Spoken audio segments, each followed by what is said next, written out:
Assalamualaikum warahmatullahi wabarakatuh.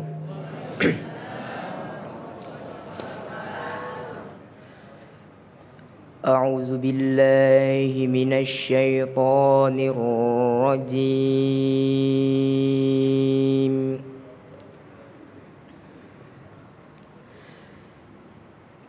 Bismillahirrahmanirrahim.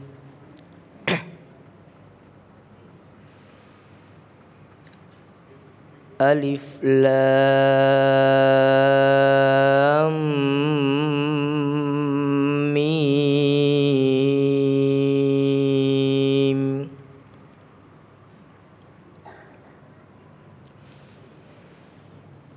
Zalikal kitabu la raiba fihi hudal lil muttaqin.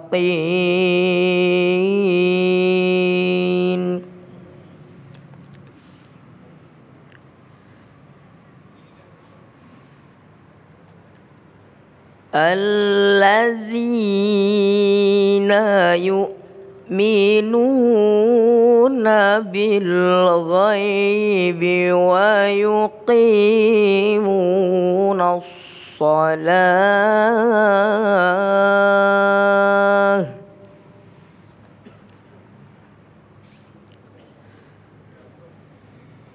wa yuqimuna salata wa mimma razaqnahum yunfiqun.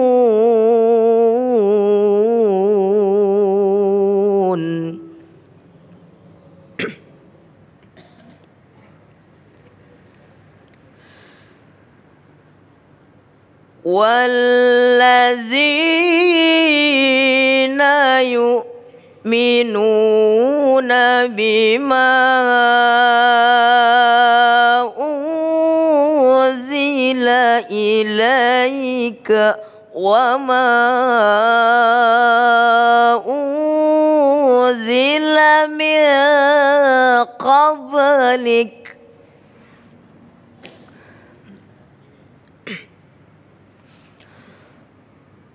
wa bil akhirati hum yuqinun.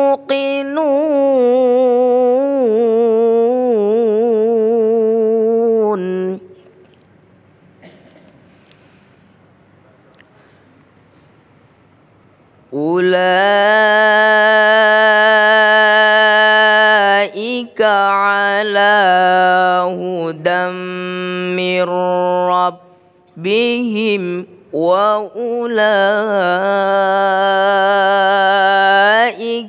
humul muflihun.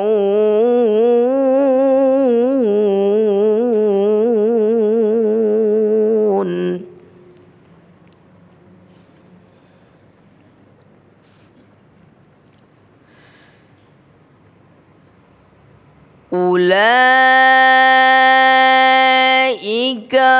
ala hudam mir rabbihim wa ulaika humul muflihun.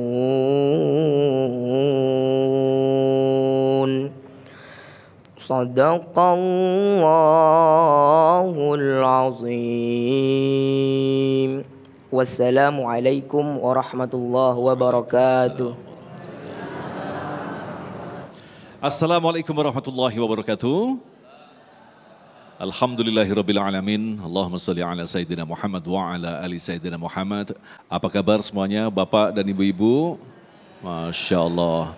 Hari ini pas pukul 2 siang ini puncak-puncaknya lapar dan dahaga tentu saja.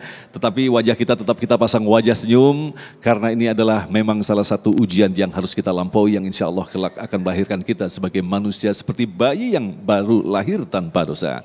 Nah pemirsa yang dirahmati Allah, dalam kesempatan kali ini kita kembali bersiaran dari Masjid Darut Taqwa, Krukut Limu, Depok. Tentu saja menghadirkan guru-guru yang kita cintai yang telah hadir bersama kita, Habib Muhammad Syahab, Ustadz Asmar Lambo yang jauh-jauh dari Makassar, Masya Allah. Kefal hal Kiai?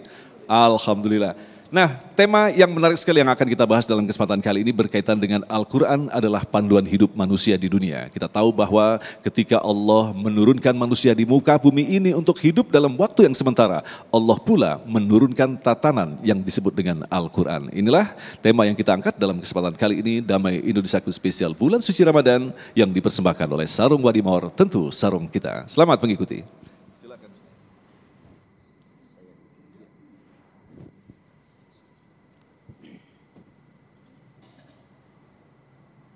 Bismillahirrahmanirrahim. Assalamualaikum warahmatullahi wabarakatuh.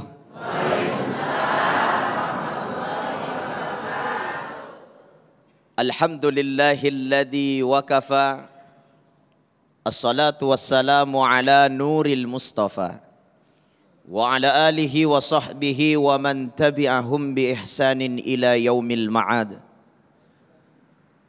وقال الله سبحانه وتعالى في كتابه الكريم أعوذ بالله من الشيطان الرجيم بسم الله الرحمن الرحيم شهر رمضان الذي أنزل فيه القرآن هدى للناس وبينات من الهدى والفرقان.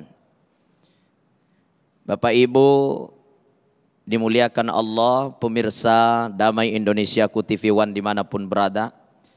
Guru kita, bil khusus kita muliakan Al-Fadil Al-Mukarram Al-Habib Muhammad Syahab. Semoga beliau panjang umur, amin. Disehatkan badannya, amin. Dan senantiasa menjadi suluh kebaikan bagi kita sehingga kita senantiasa mendapat nurnya Muhammad sallallahu alaihi wasallam. Amin ya rabbal. Bapak-bapak, ibu-ibu yang cantik-cantik, Masya Allah, jilbabnya berwarna-warni, merah, kuning, putih, hijau. Mudah-mudahan sudah lunas semua, Bu. Amin. Iya. Bapak Ibu dirahmati Allah, hidup ini lahir tanpa mengetahui apa-apa. Betul tidak? Tidak ada orang yang lahir langsung mengetahui bahwa ini nama suatu benda. Atau mungkin ada Bapak Ibu yang lahir langsung bisa mengatakan what is your name? Enggak ada. Langsung lahir bisa mengetahui nama bapaknya, nama ibunya? Tidak. Atau mungkin dia langsung bisa berbicara seperti saat ini? Tentu tidak. Artinya setiap manusia diciptakan oleh Allah Subhanahu wa taala tanpa mengetahui apa-apa. Lalu bertumbuh, allamal insana ma lam ya'lam. Allah memberikan pengetahuan di dalam dirinya. Maka dari itu manusia hidup di dunia ini, mereka berjalan tanpa arah apabila tidak memiliki pegangan. Lalu apa pegangan kita agar kita tidak menjadi makhluk yang tersesat? Tidak ada yang lain kecuali kita harus kembali kepada pegangan fitrah kita. Apa itu? Al-Quran. Nabi SAW katakan, taraktu fikum amrainikum lan tadillu ma tamassaktum bihima. Kutinggalkan dua perkara bagimu, kalau kau pegang teguh kedua perkara ini maka engkau tidak akan tersesat selama-lamanya. Apa itu? Al-Quran wa sunnati. Al-Quran dan sunnahku. Dalam teks yang lain dikatakan berpegang teguh kitabullah wa sunnati, kepada Al-Quran kitab Allah dan sunnahku, kata Nabi SAW. Hadis ini diriwayatkan oleh Imam Malik. Artinya apa? Setiap manusia diciptakan oleh Allah dilengkapi dengan buku petunjuk, yaitu Al-Quran. Bagaimana Jepang membuat atau memproduksi satu produk mobil Toyota contohnya. Mobil Toyota dibuat oleh Jepang. Kemudian Jepang setelah membuat mobil tentu dilengkapi dengan buku petunjuk.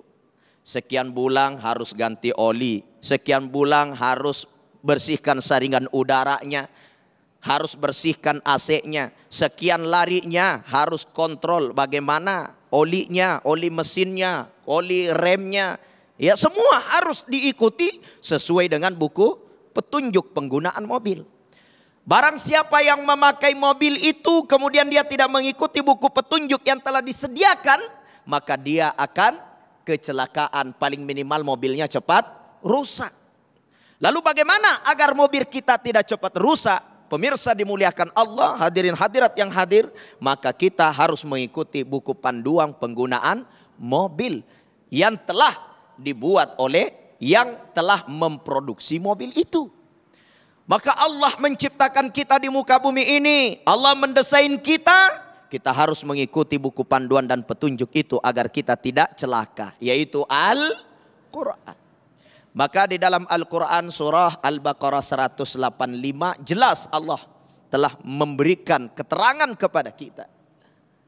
Syahrul Ramadan alladzi unzila fihil Quran. Pada bulan Ramadan, bulan ini Bapak Ibu, telah diturunkan Al-Quran. Sebagai apa? Pertama, kata Allah, sebagai hudal linnas, petunjuk bagi manusia. Petunjuk bagaimana kita hidup bertetangga. Petunjuk bagi suami bagaimana menghargai istri. Petunjuk bagaimana istri terhadap suami. Petunjuk bagi anak-anak terhadap orang tua. Petunjuk orang tua bagaimana mendidik anak-anaknya. Jadi seluruh aspek kehidupan kita sudah lengkap petunjuknya di dalam Al-Quran. Bagaimana seorang anak hormat kepada orang tuanya. Jangan berkata jangan berkata ketika disuruh oleh orang tua. Ya, terus melakukan birrul walidain, berbuat baik kepada orang tua. Begitu juga suami terhadap istri. Khairukum li ahli. Sebaik-baik di antara kalian adalah yang terbaik bagi keluarganya, bagi istrinya. Istri juga jangan banyak ngomel sama suami. Mentang-mentang udah puasa kelaparan, ngomelnya tambah kenceng. Ada nggak di sini begitu? Nggak ada yang ngaku. Betul Pak? Itu betulnya besar. Kenapa? Membayangkan istrinya. Jamaah dimuliakan Allah, hadirin hadirat. Kita hidup di dunia ini, kalau kita tidak mengikuti buku petunjuk yang ada di dalam Al-Quran, maka sudah pasti kita akan menjadi manusia yang terombang-ambing seperti kita berlayar di tengah laut. Kita tidak tahu arah mau menuju kemana. Kenapa? Tidak ada kompas yang kita gunakan, tidak ada petunjuk arah yang kita ikuti. Maka kita mengarungi bahtera kehidupan, Allah berikan buku petunjuk. Maka ketika kita mengikuti buku petunjuk ini, maka yakinlah Bapak Ibu pasti akan mendapatkan as-sa'adah, kebahagiaan di dunia dan kebahagiaan di akhirat. Bapak Ibu dimuliakan Allah. Coba ketika kita membayangkan dalam kehidupan kita ini, kalau kita tidak mengikuti aturan-aturan yang ada di dalam Al-Quran, maka pasti kita akan celaka. Dan Al-Quran ini yang kedua, hudal linnasi wa bayyinat. Dia memberikan penjelasan dalam kehidupan kita. Semua diperjelas oleh Al-Quran. Semua ilmu sampai akhir zaman, di mana kecanggihan teknologi sekalipun pasti tidak akan pernah bertentangan dengan isi kandungan yang terdapat di dalam Al-Quran. Al-Quran ini di dalam satu hadis dikatakan Al-Quranu ra'su kulli ilmin. Al-Quran itu adalah puncak setiap ilmu.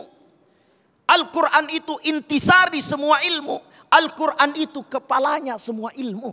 Semua ilmu. Ilmu tentang alam. Tentu kita belajar di sekolah bagaimana makhluk hidup.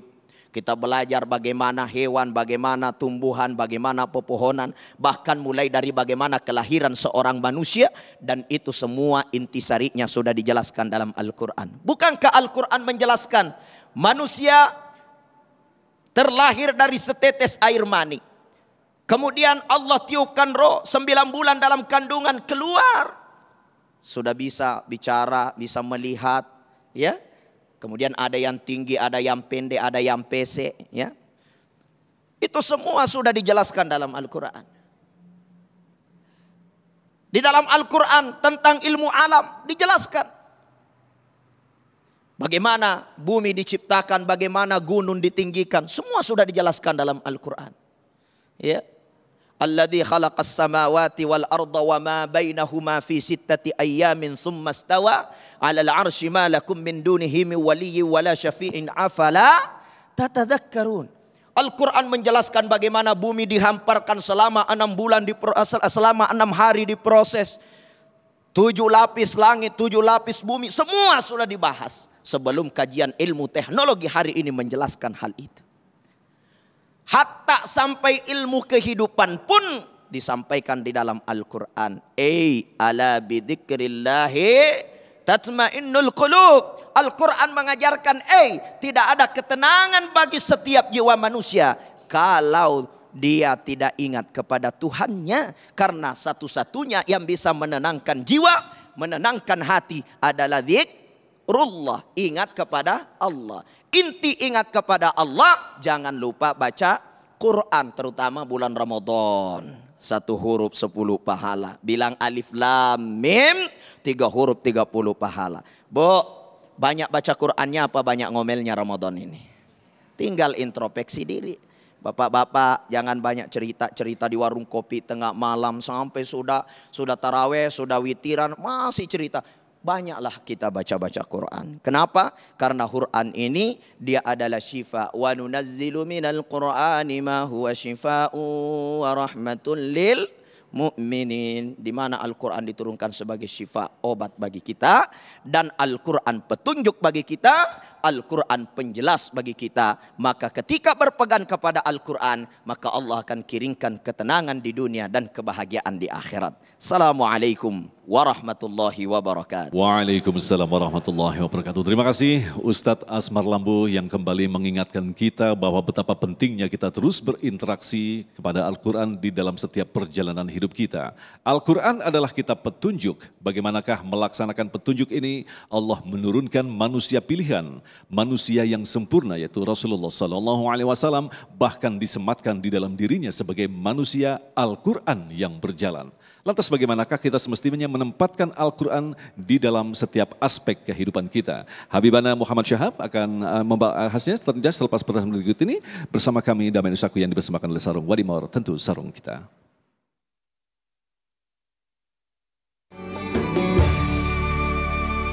Terima kasih pemirsa, Anda masih bersama kami Damai Nusaku yang mengangkat tema yang sangat menarik sekali, Al-Quran sebagai petunjuk hidup.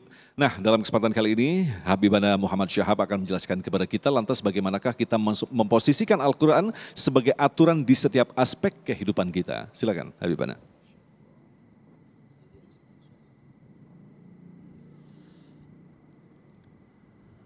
Assalamualaikum warahmatullahi wabarakatuh.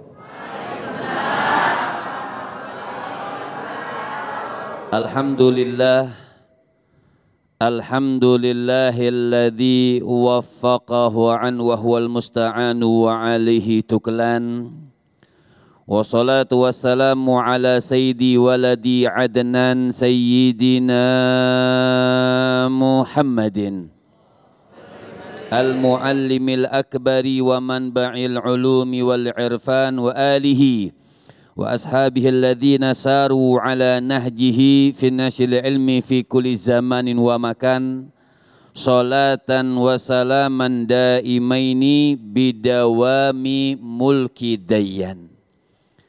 Yang sama-sama kita muliakan dan kita hormati tadi yang memberikan nasihat buat kita Ustadz Asmar Lambu.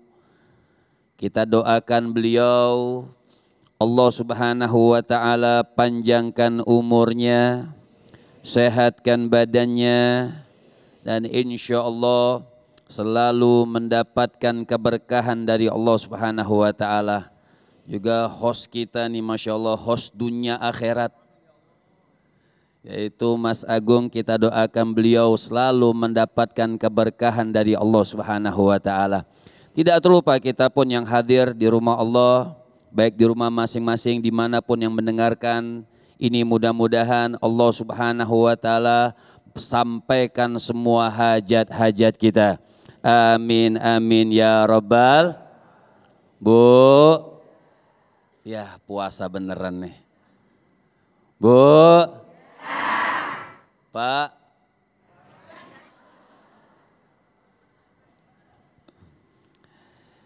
Pada kesempatan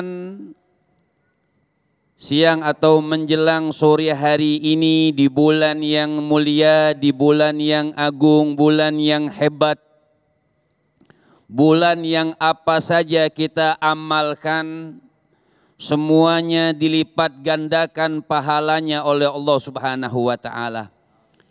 Termasuk bahasan yang sangat mulia, yang sangat hebat kali ini tentang Al-Quran. Al-Quran pedoman hidup, petunjuk daripada hidup. Makanya Sayyiduna Utsman ibnu Affan. Apa kata Sayyidina Utsman ibnu Affan, sahabat Rasul? Beliau mengatakan, lau tahurat qulubuna ma sabi'at min kalamillah. Apa kata Sayyidina Utsman ibnu Affan? Kalau orang yang bagus hatinya, orang-orang yang bersih hatinya, orang yang cinta kepada Allah, orang yang cinta kepada baginda Nabi besar Muhammad, masabiat min kalamillah. Apa kata beliau? Tidak akan pernah bosan untuk melihat, membaca Al-Quran. Masya Allah. Itu kata Sayyidina Utsman ibnu Affan. Maka Al-Quran, semua tadi sampaikan hudan. Al-Quran ini petunjuk buat semua aspek kehidupan kita. Ada semua di dalam Al-Quran, kitab Allah Subhanahu wa Ta'ala. Makanya insya Allah semua hafal nih. Tadi qari kita baca Alif Lam Mim. Hafal Ibu? Hafal? Satu ayat atau dua ayat aja hafal? Saya tanya ibu-ibu aja, bapak-bapak biarin nunggu kopi. Bu, coba semuanya bismillahirrahmanirrahim. Bismillahirrahmanirrahim. Alif.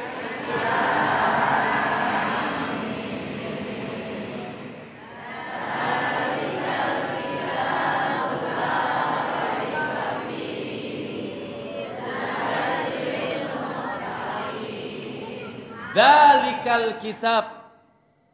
Ini sedikit kita akan bahas kalimatnya. Allah Subhanahu wa Ta'ala mengatakan dzalikal kitab. Itu kitab. Rahasianya kenapa Allah Subhanahu wa Ta'ala enggak pakai kalimat hada? Pakainya dzalika, itu. Ya. Bisa saja Allah Subhanahu, haknya Allah Subhanahu wa Ta'ala mengatakan hadzal kitab la raiba fihi, bisa saja. Tapi Allah Subhanahu wa Ta'ala memakai kalimat dzalikal kitab, itu kitab. Maka ulama tafsir, ahli dalam mentafsirkan Al-Quran, maka kenapa rahasianya Allah Subhanahu wa Ta'ala mengatakan dzalika, bukan hadza, itu kitab. Artinya menunjukkan itu biasanya suatu yang tinggi, suatu yang jauh, suatu yang mulia, sesuatu yang hebat. Maka pakai kalimatnya dzalikal kitab. Bukan pakai hada, dekat, bukan. Dzalikal kitab. Itu kitab yang mulia, itu kitab yang tinggi, itu kitab yang hebat. Apa selanjutnya? La raiba fihi. Jadi kalau Al-Quran tersebut Bapak Ibu yang dimuliakan oleh Allah Subhanahu wa Ta'ala, kita jadikan petunjuk, kita jadikan pedoman di dalam kehidupan kita. Jelas dalam pertama saja dikatakan la raiba fihi. Jadi jangan pernah ragu, jangan pernah khawatir. Kenapa? Semua di dalam Al-Quran tersebut tidak ada keraguan, pas buat semua kita untuk menjadikan Al-Quran itu imam buat kita kehidupan. Makanya Sayyidatuna Aisyah pernah menangis. Jadi orang yang ngikuti Al-Quran berarti orang yang berakhlak. Orang yang mengikuti Al-Quran, orang yang beradab. Dari mana? Lihat. Sayyidatuna Aisyah pernah ditanya. Sahabat bertanya kepada beliau, apa pertanyaannya?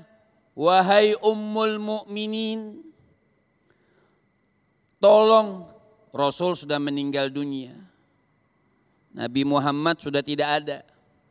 Tapi sahabat pengen tahu akhlaknya Rasulullah, adabnya baginda Nabi besar Muhammad sallallahu alaihi wasallam. Maka ketika Sayyidatuna ditanya, Sayyidatuna Aisyah Ridha, ibu, ditanya bagaimana akhlaknya Nabi, bagaimana adabnya Nabi, beliau mengatakan khuluquhul Quran. Lihat. Akhlaknya Nabi, akhlak Al-Quran. Maka ulama mengatakan kenapa? Kenapa tuh? Kenapa akhlaknya Nabi itu dikatakan akhlaknya Al-Quran? Assalamualaikum. Ini jujur nih, bulan puasa nih. Ini diam-diam serius atau diam-diam ngiler nih? Oh serius? Masya Allah. Nikmat ya bahasa Al-Quran, nikmat atau tidak? Nikmat. Kemudian Sayyidatuna Aisyah mengatakan akhlaknya Nabi itu adalah akhlaknya Al-Quran. Lantas, kenapa kan kita harus tahu juga ketika orang mengatakan atau Sayyidatuna Aisyah mengatakan akhlaknya Nabi itu akhlak Al-Quran, lantas bagaimana maknanya, bagaimana artinya? Oh ternyata ulama mengatakan tidak ada satu perintah yang ada dalam Al-Quran kecuali pertama kali yang melakukan perintah tersebut baginda Nabi besar Muhammad. Makanya dikatakan akhlaknya akhlak Al-Quran. Tidak ada larangan yang dilarang oleh Allah Subhanahu wa taala di dalam Al-Quran kecuali Nabi yang istiqomah, yang pertama kali menjauhkan diri daripada larangan tersebut. Kenapa? Al-Quran melarang, makanya Al-Quran itu pedoman. Al-Quran itu imam. Orang ruddu ilallah wa rasul. Setiap sesuatu kembalikan kita ke jalannya Allah Subhanahu wa taala. Kembalikan kepada Al-Quran, kembalikan kepada hukum-hukum Al-Quran, kembalikan kepada sunnah-sunnah baginda Nabi besar Muhammad sallallahu alaihi wasallam. Jadi maksudnya akhlak Nabi, akhlak Al-Quran, perintah yang diperintahkan oleh Al-Quran dari Allah Subhanahu wa taala pertama kali Nabi yang melakukan. Begitupun sebaliknya larangan pertama kali yang menjauhkan istiqamah, apa yang dilarang oleh Allah dijauhkan oleh baginda Nabi besar Muhammad sallallahu alaihi wasallam. Mudah-mudahan Allah jadikan kita ahlul Quran. Amin ya Allah ya Rabbal Alamin. Terima kasih Habibana. Sangat jelas sekali pemirsa yang dirahmati Allah, sebuah pemilihan redaksi yang amat sangat tepat sekali yang diberikan oleh Allah Subhanahu wa taala di dalam Al-Qur'an. Itu adalah Al-Quran dan tidak ada keraguan di dalamnya. Artinya Allah mengetahui bahwa kelak akan banyak orang yang meragukannya kecuali orang-orang yang bertakwa. Masya Allah. Baik, tentu saja dari apa yang telah jelaskan tadi muncullah begitu banyak pertanyaan-pertanyaan. Insya Allah kita akan lengkapi tema bahasan kita dengan menjawab pertanyaan Anda selepas pesan-pesan berikut ini. Damai Indonesiaku yang dipersembahkan oleh Sarung Wadimor, tentu sarung kita.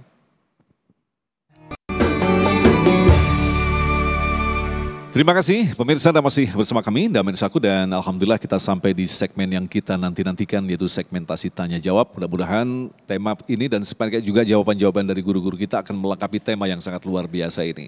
Pertanyaan pertama disampaikan oleh Bapak Sanusi. Silakan. Assalamualaikum warahmatullahi wabarakatuh. Langsung aja saya bertanya untuk kepada Bapak Habaib.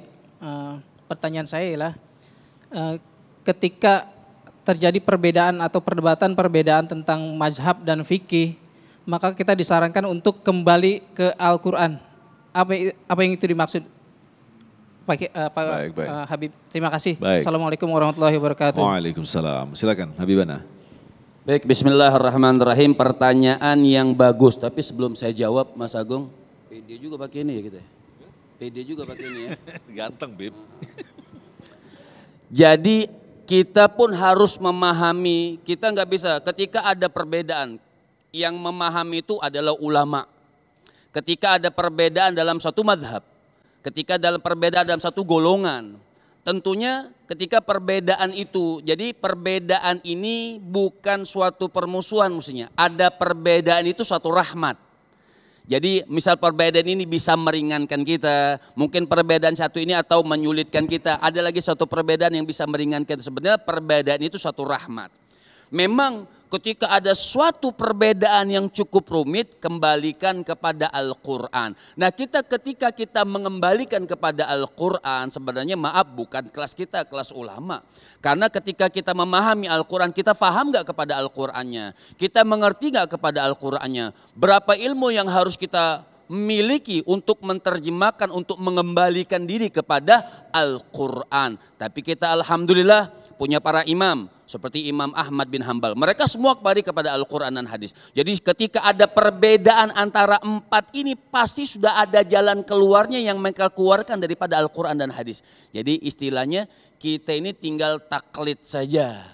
Jadi kelas mereka sebenarnya memang sudah rudu ilallah wa rasul, atau kembali kepada Allah dan kembali kepada Nabi, memang sudah kelas mereka yang mumpuni betul untuk memaknai dan mengkaji, mentafsirkan dari asbabun nuzulnya, dari sebab turunnya semuanya tentang Al-Quran dan hadis. Tapi betul Pak Razunusi itu tadi bertanya itu, ketika ada satu perbedaan kita kembalikan kepada Al-Quran. Tapi kita kembalikan kepada Al-Quran, tanya sama orang yang betul-betul ijtihad kepada Al-Quran dan hadis baginda Nabi besar Muhammad. Dari mana? Dari kitab-kitabnya para imam ini. Imam Ahmad bin Hambal, Imam Syafi'i, Imam Malik dan Imam Abu Hanifah. Nah Habibana, kalau kita lebarkan apa yang telah disampaikan oleh Pak Sanusi tadi, kalau kita cermati sebenarnya perbedaan ini adalah sesuatu yang memang disengaja terjadi agar terjadi dinamika dalam dunia ini. Jadi Betul. artinya untuk mendekati Allah itu banyak pintu. Bagaimana? Banyak. Misal salah satu contoh misalnya kunut. Kan banyak riwayat.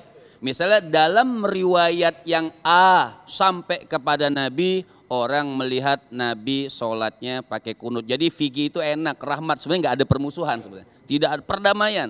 Riwayat yang B, ada sahabat pernah melihat Nabi nggak pakai kunut. Jadi mana yang betul? Ya dua-duanya betul. Karena contohnya Nabi Muhammad. Jadi orang yang pakai kunut betul sholatnya. Orang yang nggak pakai kunut betul sholatnya. Yang salah yang nggak mau sholat. Baik. Terima kasih Habibana. Baik. Ibu Asih, silakan. Terima kasih Mas Agung. Assalamualaikum warahmatullahi wabarakatuh. Saya ingin bertanya Ustadz, bagaimana cara mengimplementasikan nilai-nilai Al-Quran di dalam kehidupan manusia? Terima kasih. Assalamualaikum warahmatullahi wabarakatuh. Silakan Ustadz Aslam, implementasi Al-Quran dalam kehidupan kita. Bagaimana mengamalkan dan mengimplementasikan isi-isi kandungan Al-Quran. Yang pertama, memantapkan keyakinan.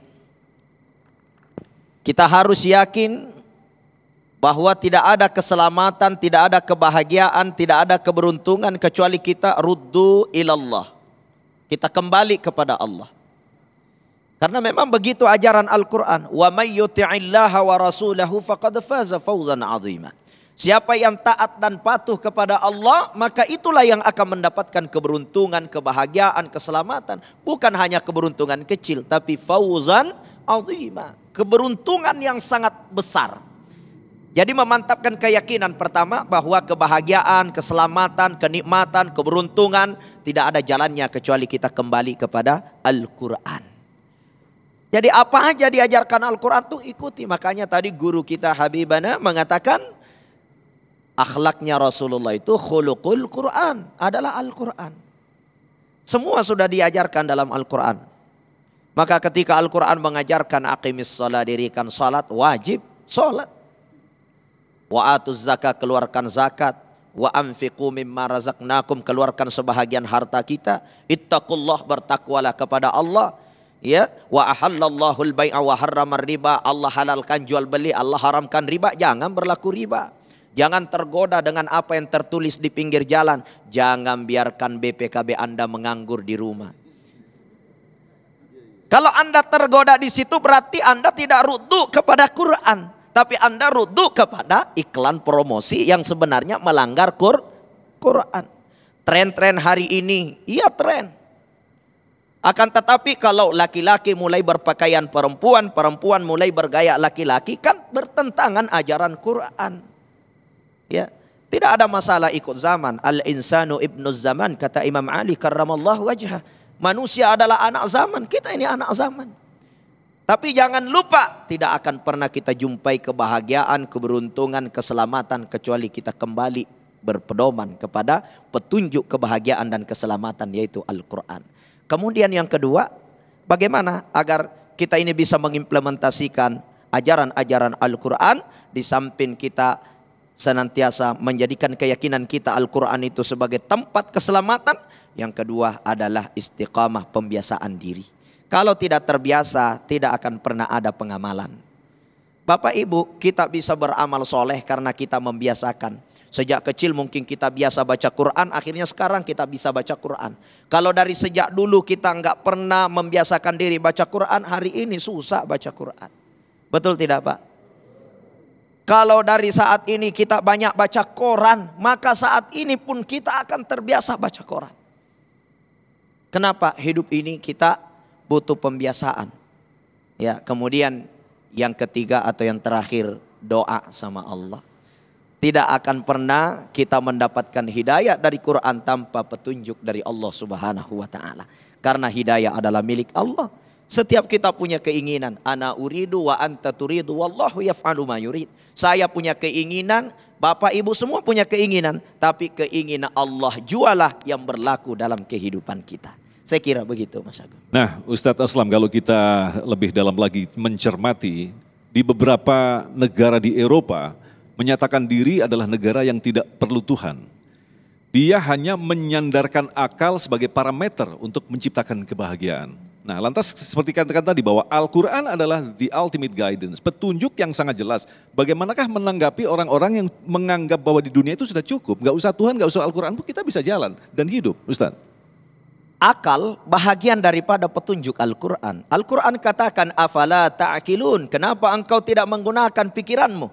Afala tatafakkarun, kenapa engkau tidak berfikir? Jadi pikiran yang dikeluarkan oleh orang Eropa itu sudah bagian kecil daripada apa yang telah diajarkan oleh Al-Quran. Bagian kecil saja. Kenapa manusia terbatas? Akal kita terbatas. Wahyu yang namanya Al-Quran, inilah yang akan menerangi akal kita. Saya berikan satu contoh Mas Agung, ketika ada orang yang dibawa ke tengah laut. Kemudian kita naikkan di atas perahu. Kemudian perahu itu kita bocorin. Kemudian kita tinggalkan orang itu. Pasti mereka butuh kekuatan di luar kekuatannya. Pasti dia butuh bantuan di luar kemampuannya. Sehebat apapun dia. Kenapa? Itu adalah fitrah. Kita butuh bantuan di luar dari kekuatan kita. Itulah kekuatan Allah yang hakikatnya semua sudah tertuang di dalam Al-Quran. Jadi berpegang kepada Al-Quran adalah bagian daripada barometer kekuatan akal.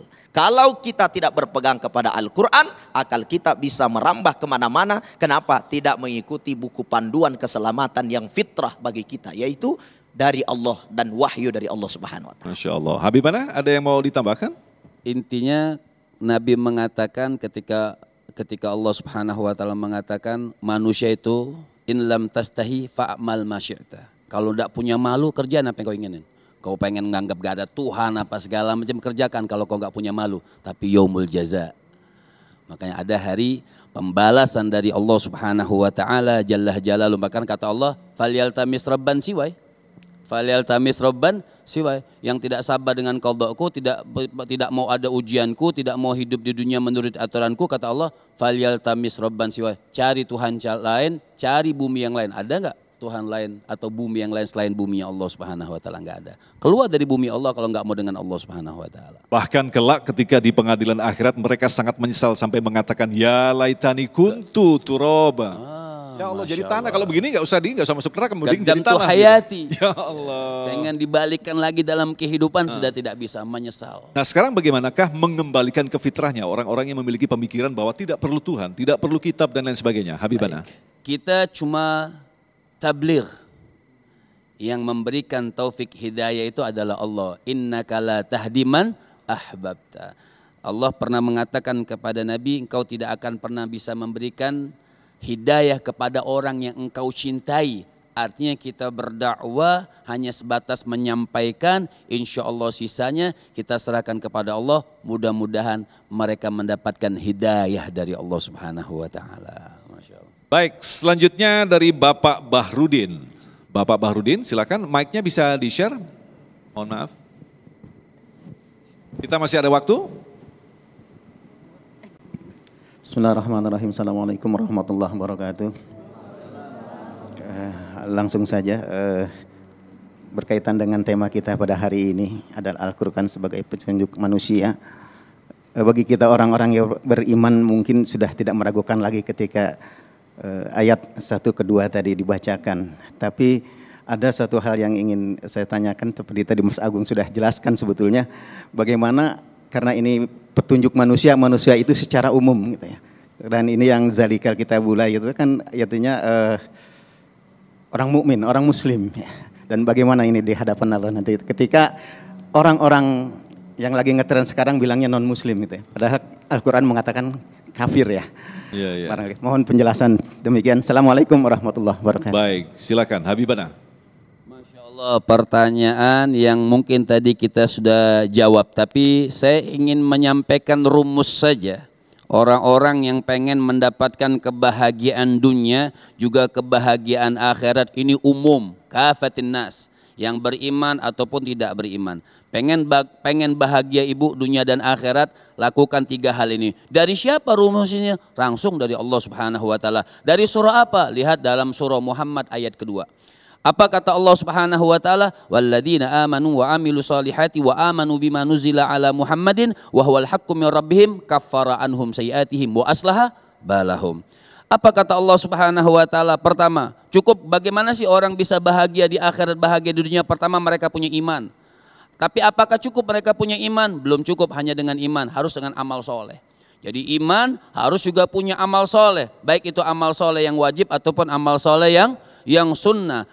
Kemudian punya iman, kemudian beramal soleh. Apakah cukup dengan modal iman hanya dengan amal soleh? Tidak. Apa kata Allah Subhanahu wa taala? Wa amanu bima nuzila ala Muhammadin. Jadi pengen bahagia dunia, pengen bahagia akhirat, wa amanu bima nuzila ala Muhammadin. Harus patuh, tunduk apapun alasannya dengan apa yang dibawa oleh Nabi Muhammad. Ini Al-Quran yang bilang. Jadi beriman kepada Allah Subhanahu wa taala gak cukup dengan modal iman. Wa amal salihah, harus beramal dengan amal yang soleh. Dan yang ketiga, amanu bima nuzila ala Muhammadin, patuh tunduk. Apa kata Allah Subhanahu wa taala? Wa huwal haqqu min rabbih. Masya Allah. Apa kata Allah Subhanahu wa taala? Itulah yang benar, enggak ada yang lain sudah. Wa huwal haqqu min rabbihim kaffara anhum sayiatihim wa aslaha balahum. Sudah kita melakukan 3 hal tersebut, nah namanya kita ibu manusia banyak dosa. Apa kata Allah? Kaffara anhum sayiatihim wa aslaha balahum. Yang melakukan 3 hal tersebut, maka dosa-dosanya diampunkan oleh Allah Subhanahu wa taala. Kesalahannya dihapuskan oleh Allah Subhanahu wa taala. Yang penting syaratnya mereka mau melakukan 3 rumus langsung dari Allah Subhanahu wa taala. Wow, luar biasa sekali jawaban Habibana. Dan insya Allah kita masih menyiapkan beberapa pertanyaan yang menarik. Tentu saja kita akan jawab selepas pesan-pesan berikut ini. Tetaplah bersama kami Damai Nusaku yang dipersembahkan oleh Sarung Wadimor, tentu sarung kita. Terima kasih pemirsa, kita kembali bersama Damai Nusaku yang mengangkat tema sebagai Al-Quran adalah panduan dalam kehidupan kita. Pertanyaan selanjutnya akan disampaikan oleh Ibu Mayani. Silakan Bun.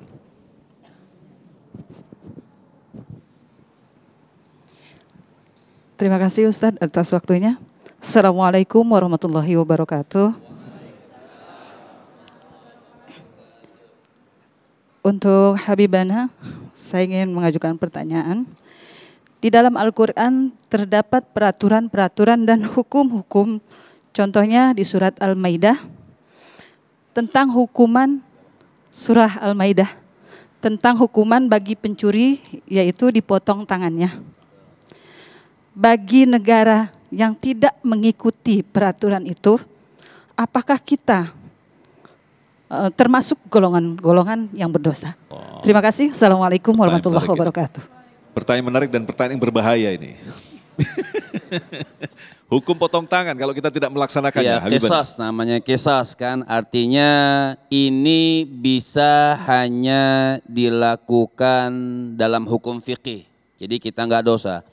Hanya kepada negara yang memang berasaskan Islam, yang melakukan hukum Islam, maka bisa melakukan hal tersebut. Kalau sekarang kita isqat, atau isqat apa? Kita gugur daripada hal tersebut, tapi ada ta'zirnya. Tentu orang yang maling tersebut kan ada ta'zirnya, ada hukumannya, ada penjaranya, walaupun sampai tidak dipotong. Memang ini hukum-hukum Allah Subhanahu wa Ta'ala sebenarnya kalau dilaksanakan secara betul, dilaksanakan secara iman, dilaksanakan secara dengan ketakwaan, mungkin cuma contoh satu orang saja, mungkin yang lain sudah tidak berani lagi. Ya, makanya kadang-kadang di negara itu di depan umum, dilakukan itu di depan umum. Sebagai apa? Ibrah, contoh buat yang lain supaya tidak melakukan hal tersebut. Gitu. Tapi memang melakukan dengan keimanan dan ketakwaan gitu. Tapi kalau tanyakan Ibu, apakah kita kena dosa semua? Tidak, karena negara kita bukan negara Islam seperti itu. Ustadz Asmar, kalau kita perhatikan banyak dari kita yang tidak terlalu dekat dengan Al-Quran, apalagi berbahasa Arab begitu, selalu ada sifatnya bahwa kita ini alergi dengan hal-hal yang terdengar seperti bahasa Arab dan lain sebagainya. Nah, padahal kalau kita sadari, hukum yang ada di Indonesia ini kan sebenarnya inspirasi, aspirasinya dari Al-Quran, ya kan? Pancasila pun ada unsur-unsur dari sana. Artinya apa yang salah selama ini yang kita ributkan ini, Ustadz? Jadi hidup kita ini di Indonesia ya khususnya itu sudah mengamalkan apa yang terkandung di dalam Al-Quran. Mulai daripada asas negara kita, Pancasila, ketuhanan yang Maha Esa, kenal aja Allah dengan baik. Bagaimana penjelasan Al-Quran kita mengenal Allah, menyembah Allah seutuhnya. Ya. Kemudian sesudah itu tentunya bagaimana kehidupan sosial kita. Semua sudah sesuai. Hablum minallah, hablum minannas, kan begitu ajaran Quran. Ya. Adapun tentang hukum potong tangan seperti yang terkandung di dalam surah Al-Maidah, itu kan rananya para ulama fuqaha. Ya. Rananya adalah ulama ahli hukum di bidang hukum itu. Ya. Kemudian adapun tentang pelaksanaannya itu, wah tentu luas dan luas, sangat luas. Nah, di mana seperti kita melihat bagaimana Rasulullah menghukum seorang pezina ya.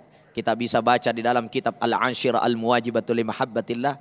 Ada seorang laki-laki ada seorang perempuan yang telah berzina sampai hamil mengadu kepada Rasul, "Ya Rasul, saya hamil dengan anak zina." Kemudian Rasulullah menyuruh dia sampai dia meminta dirinya untuk dirajam ya. Kemudian Rasulullah menyuruh dia untuk melahirkan anaknya. Setelah lahir datang lagi kepada Rasul, "Ya Rasul, saya sudah melahirkan anak saya, maka hukumlah saya." Maka Rasulullah katakan, "Engkau harus memberikan ASI kepadanya."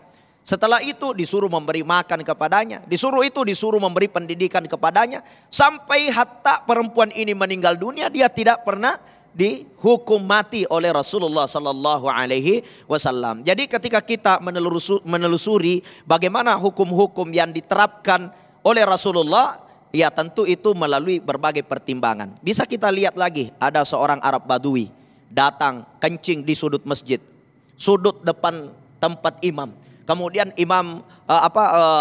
Umar bin Khattab radhiyallahu anhu begitu marahnya melihat Arab Badui itu kencing sampai dia mengeluarkan pedangnya. Kemudian dia lapor, "Ya Rasul, saya akan bunuh Arab Badui itu." Kemudian apa kata Rasulullah? "Lah, jangan. Dia tidak tahu." Kemudian Rasulullah memanggil dengan lemah lembut, memberikan nasihat dengan lemah lembut. Jadi memperlakukan hukum potong tangan itu tentu kita harus melihat apa yang melatar belakangi sehingga dia mencuri. Apa yang melatar belakangi sehingga dia melakukan sesuatu kemaksiatan itu. Jangan kita asal potong tangan. Jangan kita asal hukum. Nah, itulah pentingnya yang bisa mengambil keputusan di situ adalah ulamaul fuqaha. Ulama yang memang memiliki kapasitas ilmu fikih luas dan luas dalam menentukan perkara hukum. Saya kira begitu. Jadi Habibana bisa ditegaskan bahwa Islam ini, hukum-hukum Islam memiliki tingkat fleksibilitas yang tinggi begitu. Nah, lantas batasannya, kita punya pattern semestinya, fleksibilitas sampai seperti apa?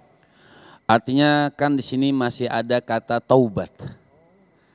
Sampai Allah Subhanahu wa taala mengatakan qul ya ibadiyalladzina asrafu ala anfusihim la taqnatu min rahmatillah innallaha yaghfiru dzunuba jami'an. Allah saja kan misalnya, maaf Mas Agung contoh nih. Saya bilang Mas Agung nih banyak dosa misalnya. Tapi belum tentu ibu-ibu, karena saya bukan Allah. Saya bukan Tuhan. Mungkin saya yang lebih banyak dosanya daripada Mas Agung. Tapi ketika Allah yang bilang qul ya ibadiyalladzina asrafu ala anfusihim. Jadi ketika Allah Subhanahu wa taala yang bilang, "Hai katakan, wahai Muhammad, katakan sama manusia yang banyak dosa." Jadi kalau Allah yang mengatakan banyak dosa, mungkin dosanya orang tersebut dunia beserta isinya. Tapi kata Allah, "Sini aku peluk." Itu Allah. Sini kata Allah. La taqnatu min rahmatillah. Jangan kalian pernah putus asa dari rahmat aku, kata Allah. Sini terus kita nih pengen dipeluk oleh Allah Subhanahu wa taala. Innallaha yaghfiru dzunuba jami'an. Karena Allah Subhanahu wa taala hanya Allah yang berhak untuk mengampunkan dosa. Tapi takzir boleh. Takzir itu artinya apa? Yang ngasih hukuman, misalnya dia keliling kampung dengan coretan, saya berbuat maksiat, boleh batasannya gitu. Hukuman atau itu. naikin kuda, naikin keledai tapi belakang. Ya, itu namanya takzir. Baik, terima kasih Habibana. Selanjutnya pertanyaan terakhir dari Ibu Lestari yang akan dijawab oleh Ustadz Aslam Lampu. Assalamualaikum warahmatullahi wabarakatuh. Perkenalkan, nama saya Lestari dari Kebumen.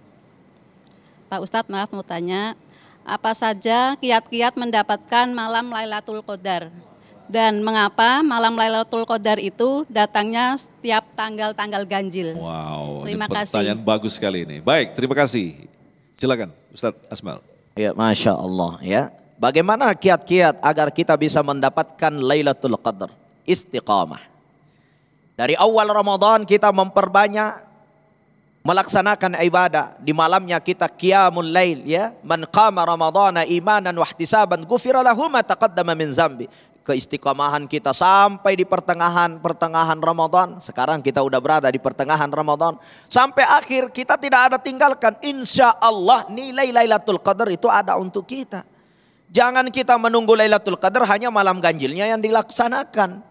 Selain malam ganjil ya dia nongkrong aja. Malam ganjil baru dia tarawehan. Bukan begitu maksudnya. Tapi Lailatul Qadar itu istiqamah. Mau ganjil tidak ganjil istiqamah di Ramadan itu. Ya.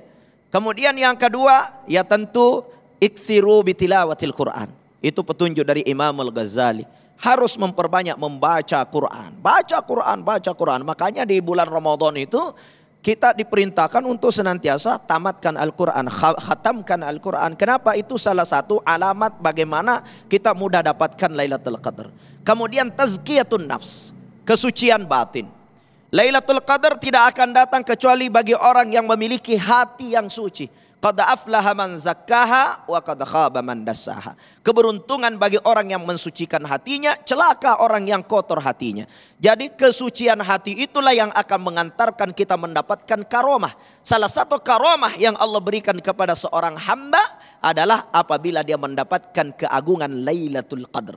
Untuk mendapatkan Lailatul Qadar tidak akan sampai kepada kita kecuali memiliki hati yang suci. Jangan dengki, jangan suka cerita jelek orang, jangan suka fitnah orang, jangan suka banding-bandingkan suami dengan suami tetangga. No, suami tetangga belum 5 tahun nikah, udah beli rumah, udah beli mobil, gelangnya, tangannya kuning, ya, jemarinya kuning, lehernya kuning, giginya kuning, semua sudah kuning. Saya belum pernah dikasih nikmat. Suaminya ngomong, siapa bilang kamu tidak pernah merasa nikmat? Sudah 5 anak kau punya, kau merasa nikmat setiap malam. Jadi jangan sampai hati kita menjadi hati yang kotor. Hati yang bersih, itulah jembatannya Lailatul Qadar hadir kepada diri setiap insan yang dimuliakan Allah. Habibana bisa menambahkan ada pertanyaan yang sering muncul ketika kita memasuki Lailatul Qadar. Bagaimana dengan orang-orang yang tidak memiliki waktu untuk beriktikaf di masjid? Apakah tetap sama untuk mendapatkan Pertanyaan Lailatul yang Qadar? bagus, Masya Allah. Buat ibu juga, nanti ini biasanya nih, ini banyak orang yang bahasa anak sekarang sotoy. Ya, sok tahu. Betul ya? Udah mulai nanti udah deket-deket malam-malam ganjil tuh tersebarlah SMS, WA. Malam ini ayo tahajud, kenapa? Angin sepoi-sepoi. Bintang berterbaran, terang. Betul, memang ada, memang ciri-ciri daripada Nabi SAW, Nabi mengatakan ciri-ciri daripada Lailatul Qadar. Tapi kita orang awam nggak tembus. Seperti Ustadz tadi katakan betul, jadi ulama kita apa mengatakan ij'al layal Ramadan kullaha Lailatul Qadri.